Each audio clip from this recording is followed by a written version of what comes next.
नमस्कार मित्रों जब भक्ति काल की बात होती है या हिंदी साहित्य में जब कृष्ण भक्ति की बात होती है तो कृष्ण भक्ति के कितने स्वरूप हैं, कितने संप्रदाय हैं जो इससे बंधे हुए हैं। कृष्ण से आप अंदाज़ा लगाइए, आप अनुमान लगाइए और आप स्वयं हतप्रभ रह जाएंगे कि ये क्या है, कितनी उसकी माया है कि पूरे के पूरे एक युग के जो समर्पित और शिखर पर बैठे हुए साहित्यकार हैं उसी के दीवाने हैं और उसकी व्याख्या अलग अलग रूपों में कर रहे हैं।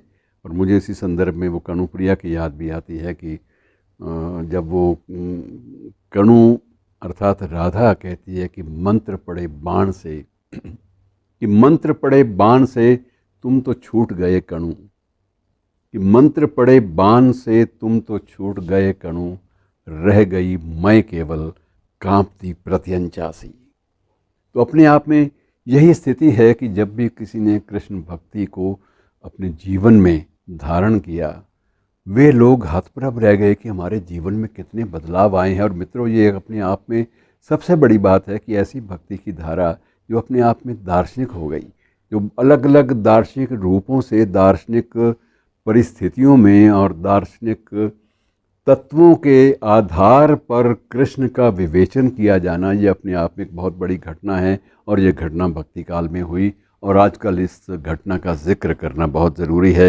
मित्रों, जिन भक्त कवियों ने विष्णु के अवतार के रूप में कृष्ण की उपासना को अपना लक्ष्य बनाया, उनमें कृष्ण काव्यधारा के सर्वोच्च कवि के रूप में सूरदास माने जाते हैं। जब आचार्य शुक्र ने यह कहा था कि सूर सूर तुलसी शशि उडगुन केशवदास, अर्थात सूर्य हैं, सूर्य हैं, तुलसी शशि, तुलसीदास चंद्रमा है, तो इस प्रकार से उन्होंने जब शिखर पुरुष की बात की उस वक्त तो सूरदास और सूरदास कृष्ण काव्यधारा के शिखर कवि माने जाते हैं। और मध्य युग में मित्रों अलग अलग कृष्ण भक्ति संप्रदाय जो थे वो सक्रिय हो गए थे। इनमें वल्लभ संप्रदाय अलग से, निम्बार्क संप्रदाय उसका अस्तित्व अलग, राधा वल्लभ संप्रदाय बिल्कुल अलग, और हरिदासी जिसे सखी संप्रदाय के रूप में कहा जाता है वो बिल्कुल अलग, और चैतन्य गौड़ीय संप्रदाय ये बिल्कुल अलग। सबकी अपनी अपनी अवधारणा, कृष्ण को सब ने अलग अलग रूप में जिया, देखा, मनन किया और धारण किया। आप धारण किया भी कह सकते हैं क्योंकि ये लोग इतने ज़्यादा डूब गए थे। आप अनुमान लगाइए, मैं आपको एक और उदाहरण के रूप में देता हूँ। यहाँ हरिदासी परंपरा का है और उस परंपरा में एक ही कवि हैं, हरिदास स्वयं। और उस परंपरा की बाकी उनकी भी व्याख्या बाकी संप्रदायों की भी हमें करनी पड़ेगी उचित समय पर। और हरिदासी परंपरा की इसलिए बात करना ज़रूरी लगता है कि जितने समर्पित भाव से हरिदास ने कृष्ण को आत्मसात किया उतना शायद संभवतः किसी अन्य कवि ने ना किया हो।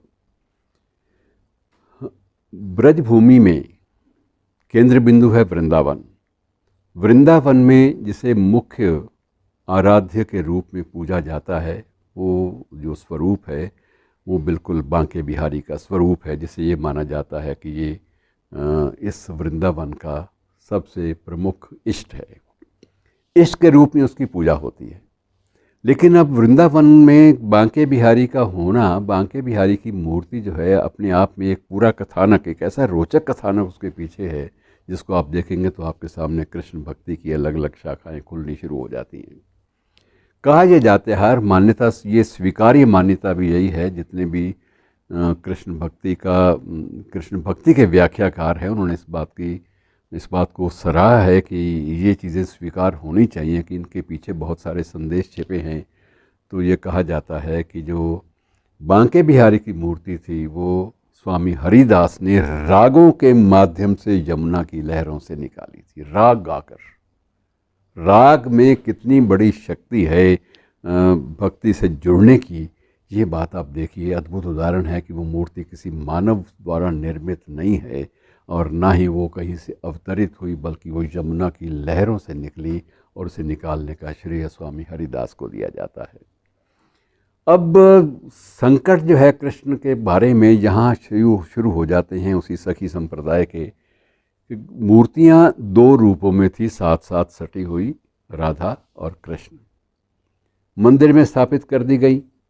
तो उस वक्त जो गोस्वामी परिवार के लोग जो सेवा करते थे सुबह मंदिर की, तो उन्होंने स्वयं, और स्वामी हरिदास ने उनका नेतृत्व किया, ये स्वयं आग्रह किया बांके बिहारी से कि महाराज ये परंपरा बदलिए, ये हमसे ये नहीं हो पाएगी सेवा। संकट ये है कि हम आपकी सेवा में हमें सुख मिलता है, लेकिन राधा बेशक वो ऊर्जा की, शक्ति की, देवी की प्रतीक हैं, लेकिन स्त्री के अंग हैं, उनको हम गोस्वामी परिवार स्पर्श भी नहीं कर सकते। ये एक बड़ी अजीब बात लगती है, तो उनकी सेवा हम कर नहीं पाते, और उनकी सेवा नहीं कर पाते तो आपकी सेवा दूर रह जाती है। इसका कोई समाधान निकालिए।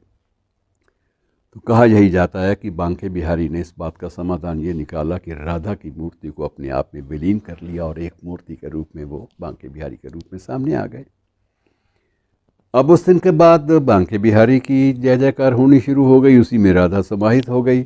लेकिन परंपरा बांके बिहारी मंदिर और उसके आसपास और ब्रिज के गली कूचों में अब भी यही है कि वहाँ सिर्फ राधे राधे का उच्चारण होता है। कोई व्यक्ति, कोई दुकानदार, कोई रिक्शा वाला भी कृष्ण का नाम नहीं लेता। अगर किसी रिक्शा वाले ने सामने जाते हुए राहगीर को एक तरफ हटाना हो तो कहता है राधे राधे, एक तरफ हट जा भाई। तो राधे राधे जो है सबकी ज़बान पर, सबकी वाणी पर, सबके मुख पर ऐसा सवार है कि वो उतरता ही नहीं। राधा जो कृष्ण में विलीन हो गई, लेकिन राधा का अस्तित्व पूरे के पूरे ब्रज मंडल में, विशेष रूप से वृंदावन में और बरसाने में आराध्य देवी के रूप में जनमानस में एक प्रकार से पूरी तरह से समाहित हो गया। ये एक बहुत बड़ी बात है, और ये इसी बात से जो धाराएं उपजी, जिनमें भक्ति साहित्य रचा गया, आप अंदाज़ा लगा लीजिए, अनुमान लगा लीजिए कि वो भक्ति साहित्य कितने लीन होकर रचा गया और कितने श्रद्धा भाव से रचा गया। और संदेशों की बात जब हम कर रहे हैं तो एक घटना का उल्लेख करना ज़रूरी है कि वहाँ आप जाएं तो कृष्ण की मूर्ति को सीधा आप देख नहीं सकते। बांके बिहारी की मूर्ति को पुजारी पर्दा हटाते हैं, पर्दा फिर कर देते हैं, पर्दा हटाते हैं, और यह क्रम तब तक चलता है जब तक उस परिसर में श्रद्धालु आए हुए हैं। पूछा गया कि ये क्या है, आप एक क्षण के बाद पर्दा हटाते हो, एक क्षण के बाद फिर पर्दा कर देते हो, ये क्या है? तो कहा गया ये बहुत भोला है बांके बिहारी, जो कोई लीन होकर सखा भाव से या सखी भाव से इसकी आंखों में देख ले, उसी का हो जाता है और आगे बढ़ता। और ये वस्तुस्थिति है कि मूर्ति का एक पाँव आगे बढ़ा हुआ है। फिर उनसे पूछा गया मूर्ति का पाँव आगे कैसे बढ़ा? तो उन्होंने व्याख्या जो दी बड़ी अद्भुत थी। उन्होंने व्याख्या दी कि इसमें हमसे एक चूक हुई थी, और उसी चूक के परिणाम स्वरूप ये सारी की सारी मूर्ति का ढांचा ही से बन गया, इस तरह का बन गया कि ये हम इसको भूल का निवारण जो है हम कर नहीं सकते। भूल हो गई, लेकिन वो भूल हमें बार बार याद आती है इस मूर्ति का दर्शन करने के बाद भी, कि दर्शन का समय शुरू हो चुका है और एक भक्त प्रवेश करता है और इतनी लीनता पूर्वक कृष्ण की, अपने आराध्य की मूर्ति में लीन हो जाता है और ऐसे भजन गाता है, और ऐसे ऐसे भजन वो गाता है, तो उसके बाद सभी लोग हतप्रभ हैं कि कृष्ण की मूर्ति उसके सामने उसकी ओर बढ़नी शुरू हो जाती है। तभी फौरन पर्दा किया जाता है कि ये तो रोको, ये तो भोला भंडारी है, तो चल दिया अपने श्रद्धालु भगत की ओर। वहीं पर उनके पांव थम जाते हैं जब पर्दा होता है। और मित्रों, उसके बाद सारे पुजारी जो हैं उस संत के चरणों में गिरने लगते हैं कि महाराज आप कौन हो? आपको देखते ही इतना वो लीन हो गए, और आपने क्या भजन गाए, और हम तो सब हतप्रभ रह गए कि ऐसा तो आज तक कभी चमत्कार नहीं हुआ। किसी भी पदावली में चमत्कार नहीं होते। पदावली में अगर चमत्कार ऐसे होते हैं तो ये तो बहुत बड़ी बात है। पूछा गया कि महाराज आपका डेरा कहाँ है? तो कहना कि डेरा काहे का भाई, मैं तो एक बात में, सिद्धांत में विश्वास करता हूँ कि मन चंगा तो कटौती में गंगा। और वो थे संत रैदास।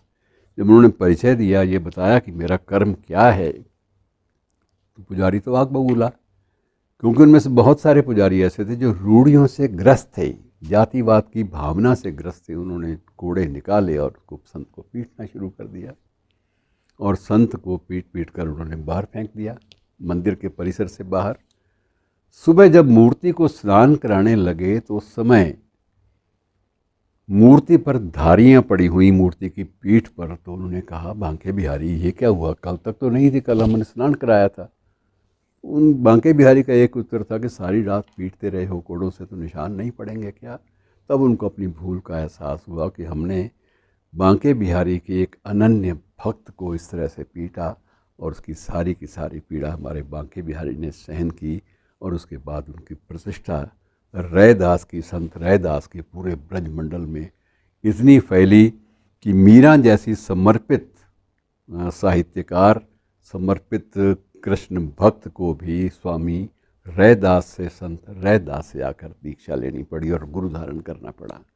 तो ये बहुत सारे प्रसंग हैं मित्रों जो कृष्ण काव्य के साथ जुड़े हुए हैं, और कृष्ण काव्य के साथ जब ऐसे प्रसंग जुड़ जाते हैं तो हम लोग वाकई महसूस करते हैं कि वो स्वर्णिम युग था जिसमें समर्पित भाव से रचनाएं लिखी गई। अब इन रचनाओं का उल्लेख फिर कभी, और आज इतना ही, यहीं आपसे अनुमति लेता हूँ, क्योंकि ये तो हरि कथा, हरि अनंत, हरि कथा अनंता वाली बात है, ये कहीं इसका समापन हो ही नहीं सकता। और मित्रों, जाते जाते जब कृष्ण के बारे में एक आधुनिक काल को याद न किया जाए और आधुनिक काल की एक अमर कृति को याद न किया जाए तो लगता है कि कृष्ण काव्य की चर्चा अधूरी रह गई। कविता कृष्ण धर्मवीर भारती की है और कविता संकलन कनुप्रिया है, जिसका मैंने अभी थोड़ा सा थोड़ी देर पहले उल्लेख भी किया था। उसकी कुछ पंक्तियां हैं। कृष्ण के उसने दो रूपों को भोगा है, एक तो कनु तेरा कौन है री, एक तो वो रूप है, और उसके बाद कृष्ण का युद्धोपरांत जो स्वरूप है उसको भी राधा ने, कनुप्रिया ने भोगा है। कि कदम्ब के नीचे खड़े कणु को ध्यान मग्न देवता समझ प्रणाम करने, जिस राह से तू लौटती थी बावरी, आज उस राह से न लौट, आज उस राह से न लौट। उजड़े हुए कुंज, रौंदी हुई लताएं, आकाश पर छाई हुई धूल, क्या तुझे ये नहीं बता रही कि आज उस राह से कृष्ण की 18 अक्षौहिणी सेनाएं युद्ध में भाग लेने जा रही हैं। आज उस पथ से अलग हटकर खड़ी हो बावरी, कि लता कुंज की ओट में छिपा ले अपने आहत प्यार को। आज इस गांव से कृष्ण की द्वारिका की युद्धोन्नमत सेनाएं गुजर रही हैं। मान लिया कनु तेरा सर्वाधिक अपना है, मान लिया तो उसकी रोम रोम से परिचित है, मान लिया कि अगणित सैनिक उसके हैं, एक एक करके उसके हैं। पर जान रख, ये तुझे बिल्कुल नहीं जानते कि पथ से हटकर खड़ी हो बावरी, ये आम्र वृक्ष की डाल जो उनकी विशेष प्रिय थी, तेरे न आने पर सारी शाम इस पर टिककर उन्होंने वंशी में बार बार तेरा नाम भरकर तुम्हें टेरा था। आज ये आम की डाल सदा सदा के लिए काट दी जाएगी, क्योंकि कृष्ण के वायु वेगगामी रथों की गगनचुंबी ध्वजाओं में ये नीची डाल अटकती है। धन्यवाद।